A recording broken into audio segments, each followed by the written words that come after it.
किसी ने लिखा गालिब सा तो किसी ने जॉन का लहजा खुद के नाम से बयां करा। क्या बात है। किसी ने लिखा गालिब सा तो किसी ने जॉन का लहजा खुद के नाम से बयां करा। कोई कहने लगा है गुलजार सा शायर खुद को।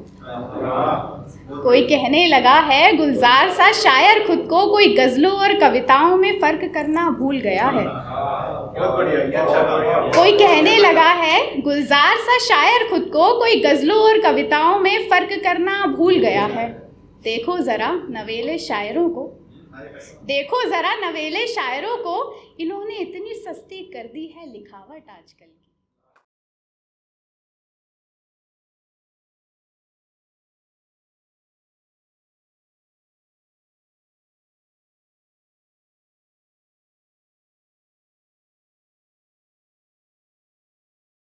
मेरा नाम मेघा है। वैसे मैं अपने परिचय से शुरू करती हूँ हर बार, तो सुना नहीं होगा आप लोगों ने, आप कुछ नए नए से चेहरे हैं आज यहाँ पर। तो शुरू करने से पहले कहूँगी कि वैसे तो उनसे शिकायतों के मसले बहुत हैं। वैसे तो उनसे शिकायतों के मसले बहुत हैं और मेरे ये बाल संवारने से उलझते बहुत हैं। शुक्रिया, प्रणाम आप सभी को। मैंने अपना परिचय पहले दे दिया। तो मैं वैसे एक बात बता दूं कि मैं सामाजिक मुद्दों पर लिखती हूँ और सामाजिक मुद्दे पढ़ती हूँ। तो जब भी मैं पढ़ती हूँ तो अधूरा अधूरा लगता है अगर जब सामाजिक मुद्दा मैं नहीं पढ़ती तो आज मैं कुछ ऐसा ही लेकर आई हूँ। मेरी कविता पूरी नहीं है, तीन भागों में मैंने इसको विभाजित करा है। तीनों ही भाग अभी मैंने पूरे नहीं लिखे हैं, लेकिन मैं आज पढ़ना चाहती हूँ। आप लोग जोड़ते रहिएगा। तो लेकिन उससे पहले शुरू करूँगी किसी ऐसे के बारे में लिखा है मैंने जिन्होंने मुझे सब कुछ दिया है, सब कुछ उन्होंने दिया है।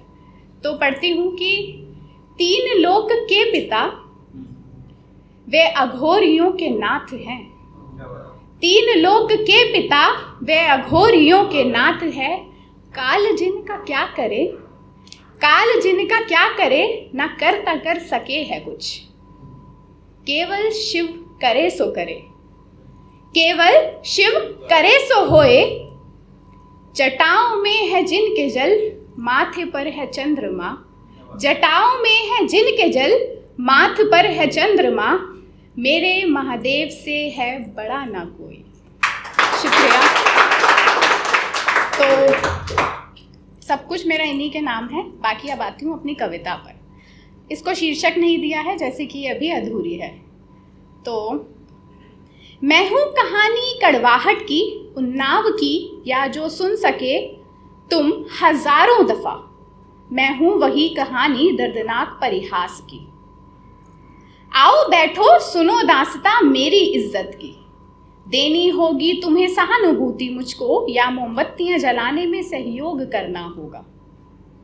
मैं खुद में ही मगरूर रहना जानती हूँ और मान बैठी हूँ खता मैं अपनी, इसलिए वक्त की आज मोहताज हूँ। शायद मौसम में कुछ दबाव था धूप में कुछ तेजपन, या हवाओं का विपरीत हिसाब था। बेवजह ही मैंने रास्ता मोड़ा था, उस रास्ते पर रोशनी का भाव थोड़ा था। बेखबर सी बस मैं चल रही, अनजाने में मेरा कदम कांटों की ओर बढ़ा था। आहट मन में कुछ उछली तब, सन्नाटों में भी शोर मचा। मानो कुछ तो अनहोनी होगी, मानो कुछ तो अनहोनी होगी, यह सोच मेरा दिल जोरों से धड़का तब। कुछ हंसने जैसी आवाज़ें सुनी, मैंने फिर गहरी सांस ली। लगा कि जैसे सन्नाटों का शोर कम हुआ है और घर आने की राह चुनी। सब अनजान था मेरे लिए, कुछ भी पुराना नहीं था। लग रहा था अब भी कुछ डर, बस हौसला मैंने छोड़ा नहीं था। देखा मैंने कि कुछ कदम मेरी ओर बढ़ रहे थे। मालूम नहीं क्या हो रहा है, मेरे कदम रफ्तार छोड़ रहे थे। शायद मदद करने कोई मेरी ओर आ रहा था। मदद, वो तो मैंने सोचा ही नहीं था। मदद, इसका आभास तो हुआ ही नहीं, मुझे चाहिए ही नहीं थी। तो फिर डर कर मैं घबरा क्यों रही थी। दूसरा भाग, इससे अधिक मैं बयां करूं, निशब्द हूं मैं। शब्दों का कहाँ से चयन करूं? इससे अधिक मैं बयां करूं, निशब्द हूं मैं, शब्दों का कहाँ से चयन करूं? वो दिन आज भी रुलाता है, दिन हो या हो रात, अंतर मन से धीरे धीरे तोड़ता है। हाँ, इज्जत मेरी लूटी थी, अब भी रहूंगी चुप, ये नाइंसाफी थी। मेरे वस्त्र मेरे तन से छिन रहे, वो दरिंदे मेरे जिस्म को नाखूनों से नोच रहे। वो जो हुआ मेरे साथ, मेरी आबरू मृत हो रही थी, मेरी ही सांसें मेरा साथ छोड़ रही थी। गिन गिन कर गिनतियों को उंगलियों पर मेरी इज्जत छलनी कर रहे थे। वो दिखने में तो माँ बहन बेटी वाले लग रहे थे। गिन गिन कर गिनतियों को उंगलियों पर मेरी इज्जत छलनी कर रहे थे। वो दिखने में तो माँ बहन बेटी वाले लग रहे थे। मेरे वस्त्रों से झांकती मेरी संवेदनाओं पर क्यों वो शर्मसार नहीं हुए थे। तो इसको पूर्ण विराम देती हूँ क्योंकि अधूरी है ये, अभी सुनाना चाहती थी तो सुनाया। शुक्रिया। जब अगली बार आऊँगी तो पूरी कोशिश करूँगी इसको लिख कर लाने की। वैसे इसको काफ़ी समय लगा लिखने में। तो अब कुछ ख्याल पढ़ती हूँ, फिर अपनी जगह लूँगी। जैसा कि मैंने पहले ही बोल दिया था, मैं समय ज़्यादा लेती हूँ। तो सुनिएगा कि बेवक्त, बेवजह, बेमतलब की गई मोहब्बत तुमसे मेरे गहरे प्रेम का प्रमाण है। बेवक्त, बेवजह, बेमतलब की गई मोहब्बत तुमसे मेरे गहरे प्रेम का प्रमाण है। निस्वार्थ रहा प्रेम मेरा तुम्हारे प्रति, निस्वार्थ रहा प्रेम मेरा तुम्हारे प्रति, मुझसे तुम्हारा समय छीन लेना हलचल सा करता है। मुझसे तुम्हारा समय छीन लेना हलचल सा करता है। तुमसे कीमती कभी मेरे लिए कुछ नहीं था, तुमसे कीमती कभी मेरे लिए कुछ नहीं रहा, मगर अब तुम्हें कभी लगे कि मुझे तुम्हारा वक्त चाहिए, अगर अब कभी लगे कि मुझे तुम्हारा वक्त चाहिए, तो उतार कर दीवार से हम दोनों की लगी तस्वीर को, उतार कर दीवार से हम दोनों की लगी तस्वीर को तुम उस खूंटी पर अपना वक्त टांग देना। शुक्रिया। ये आजकल के शायरों के लिए, जो आजकल मतलब जो जुम्मा 4 दिन हुए जिन्हें लिखते हुए। हाँ, तो पढ़ती हूँ उनके बारे में। और हकीकत में ये काफ़ी दिनों से कहना चाहती थी मैं, और जो आज मैं कहकर ही रहूँगी। और